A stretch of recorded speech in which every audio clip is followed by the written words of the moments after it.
हे guys once again welcome back to explore with Mayura. आज मी निघाली आहे हाडशीसाठी। पुण्यापासून फक्त 2 तासाच्या अंतरावर असलेला हा वन डे स्पॉट प्रत्येकाने एकदा व्हिजिट केलाच पाहिजे, कारण इथे लहानापासून मोठे एन्जॉय करतील अशा संतांच्या कथा अगदी हुबेहूब मांडल्या आहे, ज्यात आपल्याला आपल्या महाराष्ट्राचा इतिहास अगदी डोळ्यासमोर उभा राहिल्यासारखा वाटतो। आणि खरंच इथल्या प्रत्येक देखाव्यातील चेहरा, हावभाव आणि डिटेलिंग बघून आम्ही स्वतः चकित झालो होतो।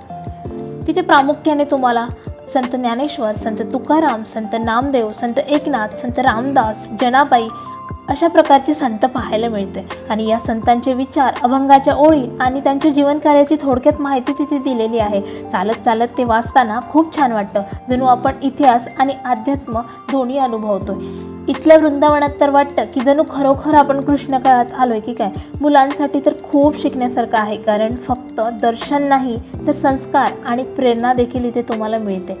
इथे ॲडल्ट एंट्री चार्जेस 200 रुपये आहे आणि किड्सचे 100 रुपीज चार्जेस असे आहे। आणि इथे पार्किंगची कुठलेही चार्जेस नाही आहे।